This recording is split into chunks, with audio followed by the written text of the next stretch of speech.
So, here we stand. 27 times so far, each of these teams has already gone to war. Sometimes, you've tasted victory. And for some of you, more than half of the time, you've been handed defeat.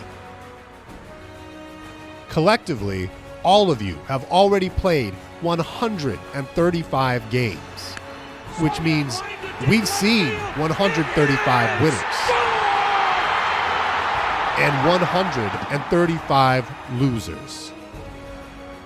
Teams aside, we've seen true pitching excellence, and we've seen absolute hitting dominance. You've shown the world all of this, and we're only half of the way to halfway there.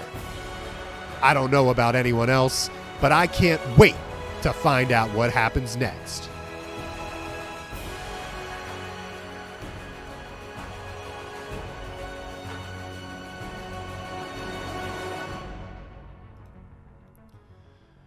And welcome back.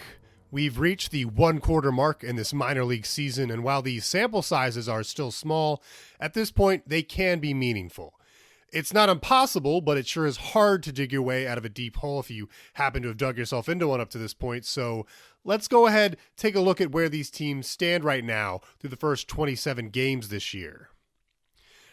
There aren't really any outliers yet, but from just looking at the standings, there do seem to be some strong teams and some weaker teams. Right now, that's 6 teams over 500, 4 teams below it, and Amarillo bringing up the rear. But let's give these numbers some much-needed context. This is a small sample size after all. Pythagorean record tells us how many wins each team might expect based on the number of runs they've scored and the number of runs they've allowed. It's one tool that might tell us which teams have been lucky with their win totals so far early in the season, especially if we also look at each team's record in games decided by only one run. With these in hand, we can see that Louisville seems to be enjoying an awful lot of luck early, maybe taken away from State College, who's been unlucky.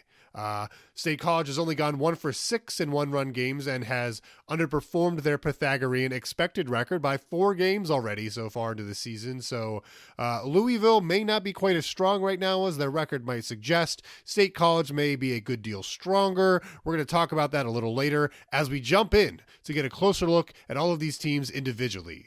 First, we're going to start with the California Firehawks. For California, pitching has been great almost top to bottom on this staff, but they lack strikeouts, so they're being helped by a good solid defense behind them, as well as the best BABIP luck in the league at 271. The offense takes a lot of chances, but it has worked out for them so far. They are only 5th in batting average, 7th in slugging, and 4th in OPS, but they're 2nd in the league in runs scored, so a very effective run-scoring offense. Like I said, they take risks, meaning they lead the league in strikeouts and also in stolen bases. I'm not sure that this is a sustainable approach, and I see some regression to the mean in the future for this offense, unless the veterans in the lineup find a way to turn this around, especially Allison Chains, who is slugging under 300 right now. But I want to go back to the pitching because I find their performance this season really surprising. We can take a look at everyone in that staff that's appeared in a game, and here they're sorted by number of innings pitched to this point. What do you notice about these guys? I look at these numbers and I don't see an elite pitching staff. I'm sorry, I just don't. I think the pitching staff is in for a much bigger correction moving forward than the lineup. There's not much experience in this staff, and per our best talent evaluators, there's not elite talent either. So I promise I'm not trying to insult anyone in that clubhouse. I'm trying to acknowledge that no one saw a start this hot for this pitching staff, and I would be surprised if anyone outside of that clubhouse would be willing to bet on this hot streak continuing. In summary, California is sitting pretty, and these early wins are certainly going to help them later on when they're fighting for the playoffs, but this pitching staff almost certainly cannot stay where they are atop the league for the next 81 contests. On to Louisville. So right now, Louisville is 7th in runs scored and 7th in runs allowed, but they're tied for the best record in the minor league. It seems easy enough to say they're due for a regression to the mean for the remainder of the season, but it's still worth a closer look. So, how are individual lemurs performing compared to expectations? We're going to start with the rotation since right now they have the worst ERA of any rotation in the league at 5.42. The three rookies are all performing about as expected, but the story here is Vuitton Tentacion. He performed like a rookie like the other three here last year, which makes sense because that's when he was a rookie. An ERA plus of 78 last year was about what we would expect. But an ERA plus of 56 so far this season surely cannot continue. He will improve, and I think we'll see a true ace for the rest of the season, leading that staff, pulling them off the very bottom. But there's still a ceiling here. Remember, California's rotation has even less experience, and they have the third lowest starters ERA in baseball right now. But I think California is going to regress a little bit here, and Louisville's rotation is going to rise to meet them. My prediction, I don't think either team's rotation will still be in the top half of the league come the end of the season. Okay, let's talk about the lineup. We've got all of the veterans here and one rookie that has had a really strong start. The reason I've included Hot Dog is I want to mention a weighted runs created plus of 140 is MVP level offense from a rookie right now. There are other rookies performing better than expected on this team, De'Aaron Taylor among them, but this level of production would be historic from a rookie if he can maintain it for the rest of the season. Talking about Hot Dog here. I don't think he will, but that's okay because we can see that the veterans in the lineup are really doing their job. They're leading the way, and they are much more likely to maintain their above average performance, and I think that's exactly what they will do. That's also a little unfortunate because it means there's not much room to grow for an offense that is currently only 7th in runs scored.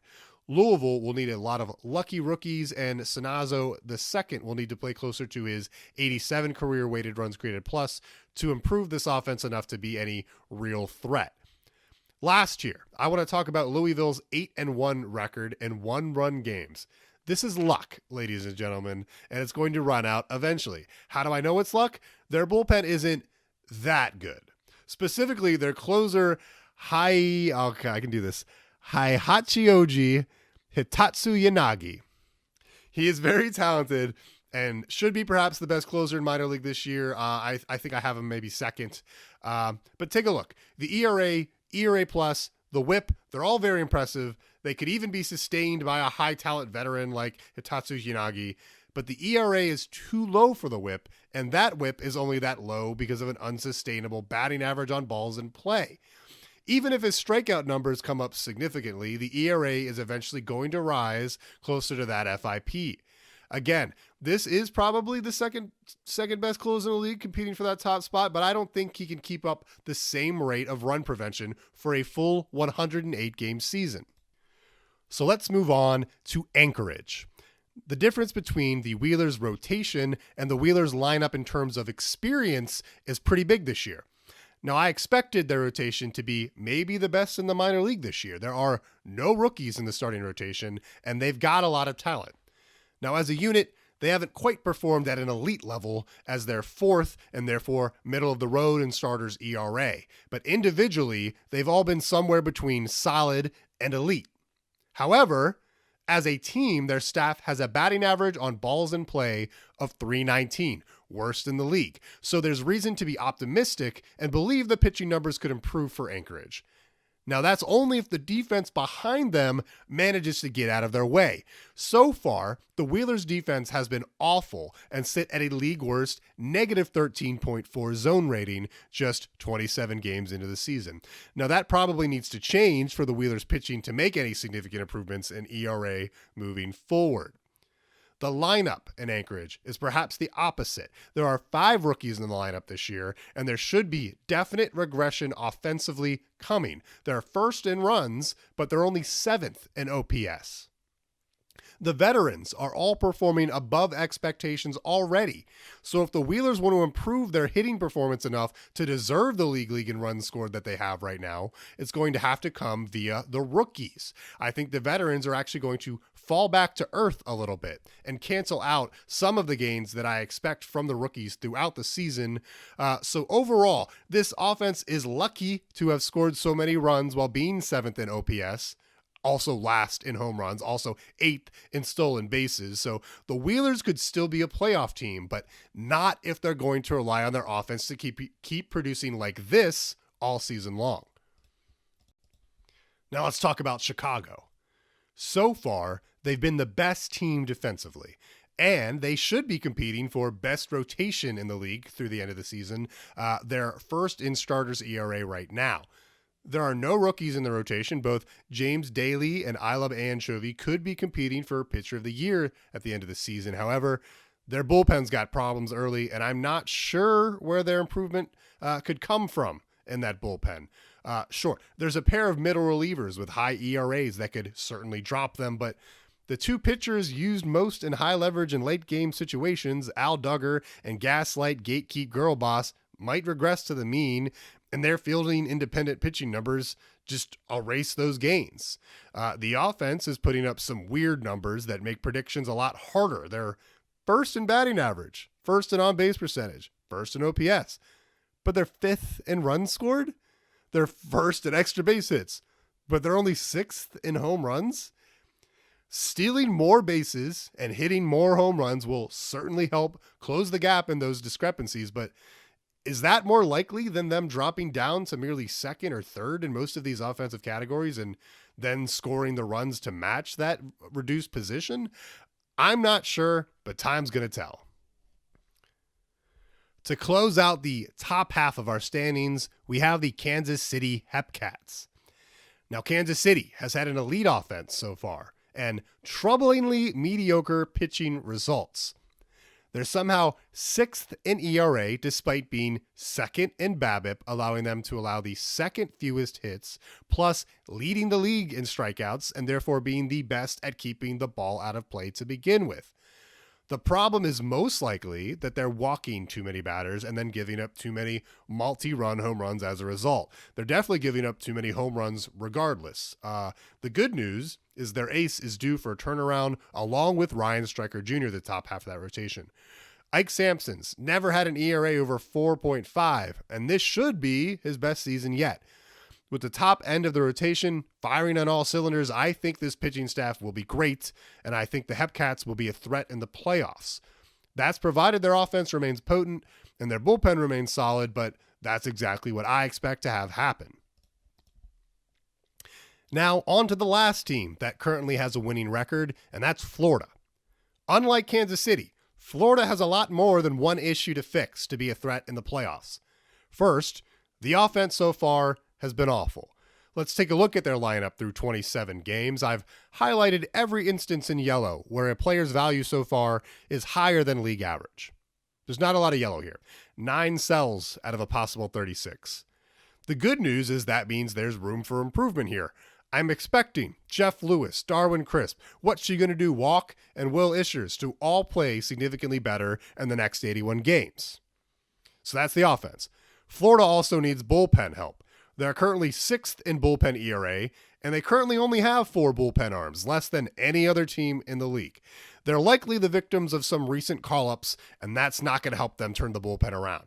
Out of 248 total innings pitched by this team, 101 and 2/3 of those came from the bullpen. That's about 41% of all innings, which means that more than 3.5 innings on average per game is pitched by this bullpen, and they're being called out of the pen on average in the 5th inning. I don't know how long they can maintain that type of workload, but we're certainly going to find out. Now remember, Florida won the World Series last year, so I've got them in the playoffs, and they're going to have another chance at it, but the offense is going to need to live all the way up to its potential to see them to that championship. Now on to their opponent in last year's World Series, Puerto Rico. If Puerto Rico plays the next 81 games like they did the last 27, they're not even going to the playoffs, let alone the World Series. By some metrics, the Ranas have been the worst team in baseball. They're last in both runs scored and in earned runs allowed, and they can't even blame their pitching results on BABIP luck. They do manage to steal bases well, but that might be their only strength through the first quarter of the season. Hitting the 4th most home runs sounds good, until you remember that the team is still in the bottom half of the league in slugging percentage.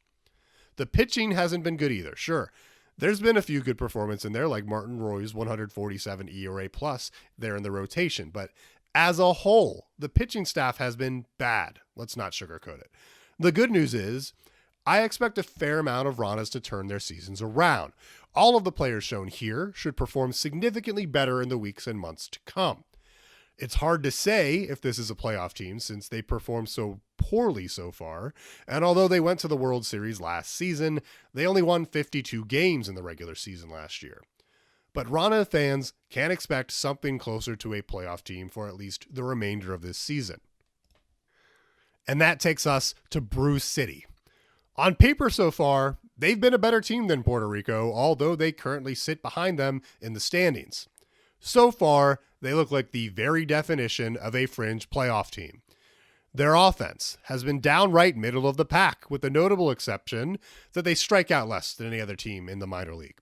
On the other hand, the pitching staff has struggled at times, and their bullpen has not performed well. I want to focus on them as we take a look at that bullpen. Second smallest bullpen in the league, with just 5 arms, and honestly, even though they haven't performed well, I am not expecting significant improvement from this unit moving forward. Yes, I do think the closer Flamingo Star will have a much better numbers moving forward, as a veteran should expect a FIP lower than 6 and should expect their ERA to come closer to matching their FIP. But that won't be enough to save this unit as a whole. I think they will climb out of being dead last in bullpen ERA, but not by much, and I wouldn't be surprised if they end up finishing 10th either. I would love to be wrong, but I think the Bears finish the season about where they are in the standings right now. That means outside of the playoffs. Which brings us to an interesting one, State College.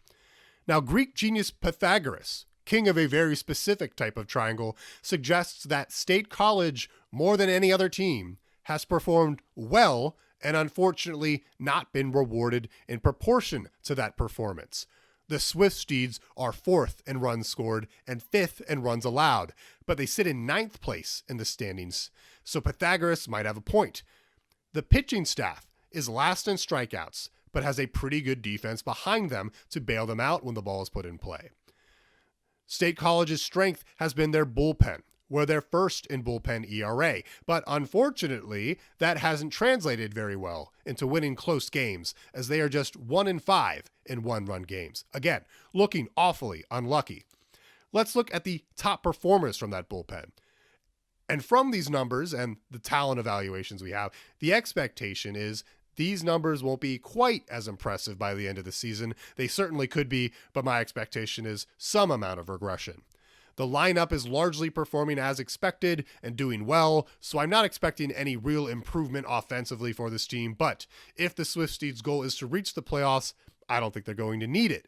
I expect them to continue to play like a playoff team, and for the bad luck to wear off and have it start showing up in the standings over the next 81 games.